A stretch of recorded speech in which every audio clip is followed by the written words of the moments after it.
नमस्कार, मैं डॉक्टर सुमन सिंह, सह आचार्य लोक प्रशासन, राजकीय महाविद्यालय सरदार शहर। आज के इस YouTube चैनल में मैं आप सभी का स्वागत करती हूँ। आज का जो टॉपिक है वो BA पार्ट सेकेंड का सेकेंड पेपर प्रशासनिक संस्थाएं, उस पर आधारित है। आज के इस वीडियो में मैं लोकतांत्रिक एवं समाजवादी समाज किसे कहते हैं और उसके क्या विशेषताएं क्या हैं, उसके बारे में हम यहाँ पर चर्चा करेंगे कि लोकतांत्रिक समाज किसे कहते हैं, समाजवादी समाज किसे कहते हैं। इसी पर आधारित आज का हमारा ये वीडियो लेक्चर है।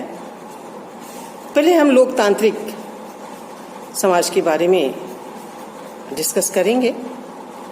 लोकतांत्रिक समाज शासन का वह प्रकार होता है जिसमें कि शासन की समस्त शक्तियां किसी एक व्यक्ति या किसी एक वर्ग या कुछ वर्गों में समाहित नहीं होती है, बल्कि लोकतांत्रिक समाज में समस्त शक्तियां संपूर्ण जनता में निहित होती है। ये एक शासन का प्रकार है, लोकतांत्रिक शासन व्यवस्था। इसमें जनता का जनता के द्वारा जनता के लिए शासन व्यवस्था होती है। इसमें जनता के पास समस्त शक्तियां, सत्ता निहित होती है, जिसे कि वे अपने जनप्रतिनिधियों के माध्यम से उनका उपयोग करती है।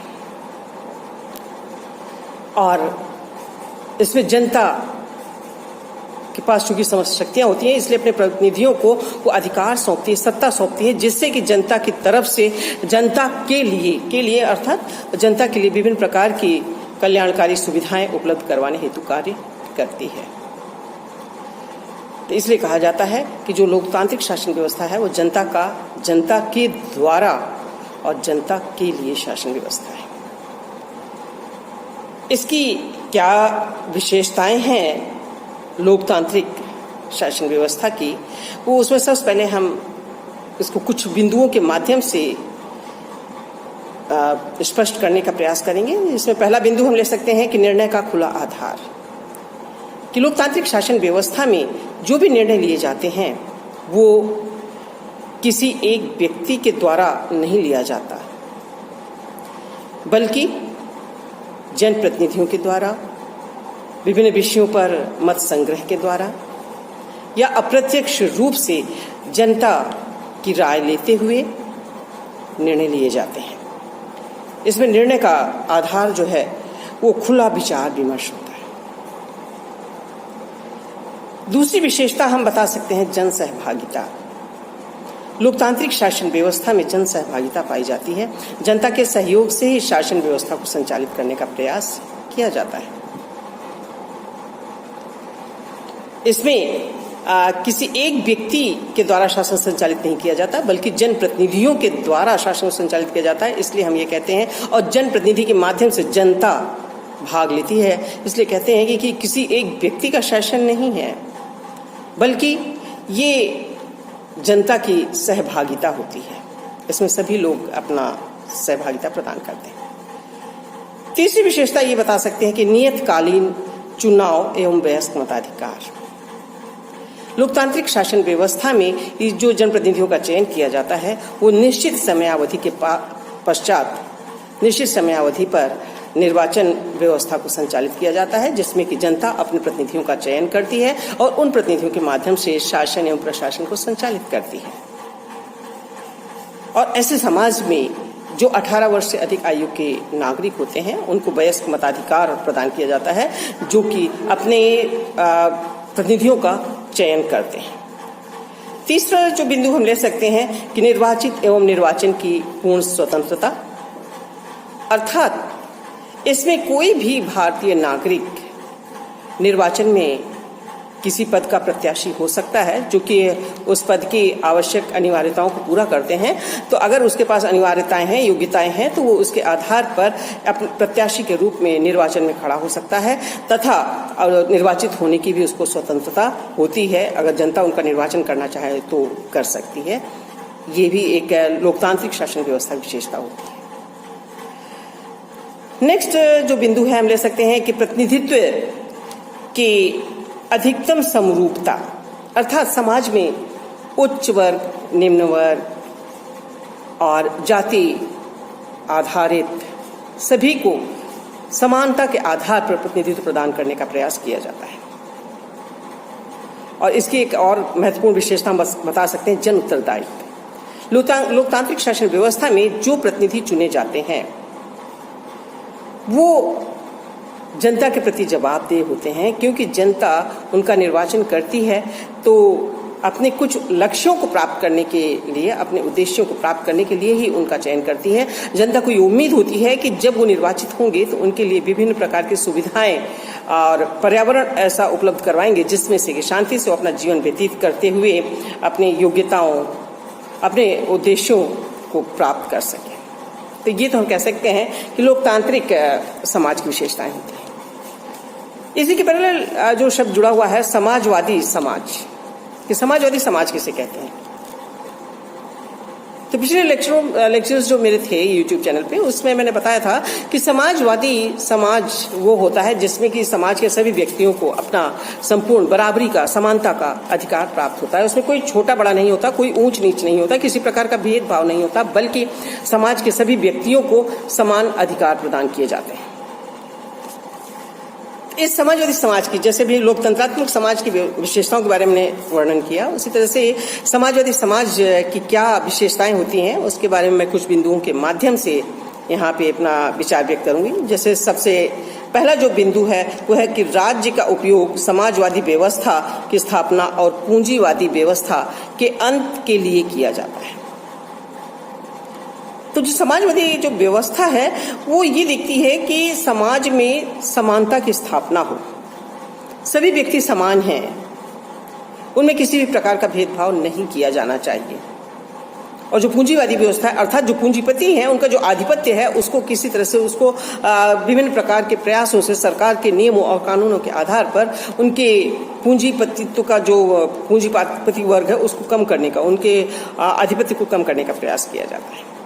ऐसी शासन व्यवस्था निर्धारित की जाती है जिसमें कि पूंजीपति थोड़ा सा उसको नीचे लाने का प्रयास किया जाता है, विभिन्न प्रकार से उन पे कर वगैरह लगा करके उन्हें थोड़ा सा नीचे लाने का प्रयास किया जाता है। और जिससे सरकार चलती है उनके सहयोग से विभिन्न प्रकार के करों के माध्यम से जो धनराशि वो सरकार को सौंपते हैं उससे जन कल्याण के लिए कार्य किए जाते हैं। दूसरी तरफ जो एक निम्न तबका है उसको ऊपर लाने का प्रयास किया जाता है। उसके लिए उच्च वर्ग से प्राप्त सहयोग राशि, धनराशि, विभिन्न प्रकार से करों से प्राप्त आय से जो भी धनराशि उपलब्ध होती है उसके द्वारा समाज के निम्न तबके को या जो मध्यम तबके हैं उसके लिए विभिन्न प्रकार की सुविधाएं उपलब्ध करवाई जाती हैं, जिससे कि इनकी जो दूरियां हैं, एक उच्च वर्ग और एक निम्न वर्ग, इन दोनों वर्ग के बीच की जो दूरियां हैं उसको थोड़ा सा कम करने का प्रयास किया जाता है। और इसके अलावा एक दूसरे विशेषता ये बता सकते हैं कि उत्पादन के जो साधन हैं उस पर सामाजिक नियंत्रण स्थापित किया जाता है, कि उत्पादन के जो साधन है उस पर समाज सभी का नियंत्रण हो, जिससे कि किसी और उस पर किसी एक प्रभुत्व ना हो, उसका दोहन सरकार के द्वारा किया जाए और उससे जो भी लाभ प्राप्त हो वो जनता के कल्याण के लिए कार्य किए जाएं। ये निर्धारण इस तरह से समाजवादी समाज की स्थापना करने का प्रयास किया जाता है। और अगला बिंदु हम ये बता सकते हैं कि पूंजीवादी व्यवस्था को तो अंत करते ही हैं और साथ में उत्पादन के सभी साधनों पर सामाजिक नियंत्रण होता है। और समाजवादी समाज की अगली एक विशेषता ये होती है कि समान कार्य के लिए समान वेतन।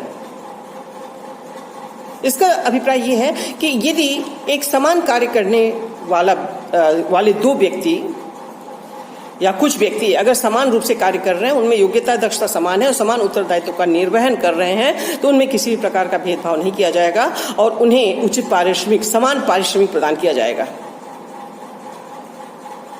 इस बिंदु का यही अभिप्राय है कि समान कार्य के लिए समान वेतन, यदि समान कार्य कर रहे हैं तो उनको लिए समान वेतन श्रृंखला का भी निर्धारण सरकार के द्वारा किया गया है, जिससे कि उनका किसी प्रकार का शोषण न किया जा सके।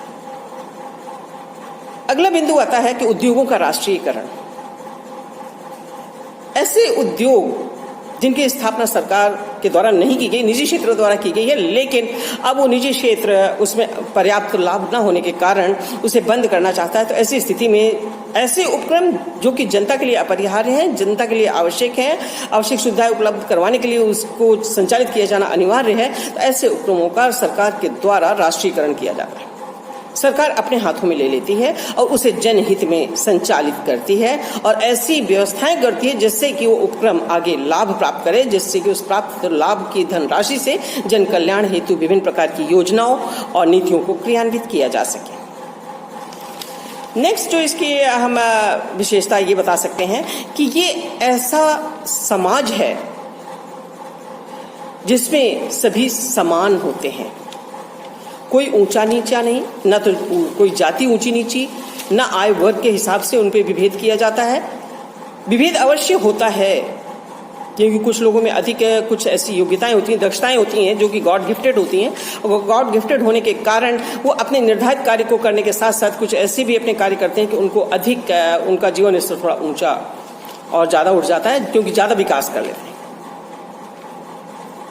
तो समाज में ऊंचा नीचा होना तो आवश्यक है, हम कहेंगे कि वो होना तो भाई उचित है, लेकिन सरकार के द्वारा अपनी क्रियाएं और योजनाएं इस तरह से संचालित की जाती हैं कि समाज के सभी तबके को उसका लाभ प्राप्त हो सके।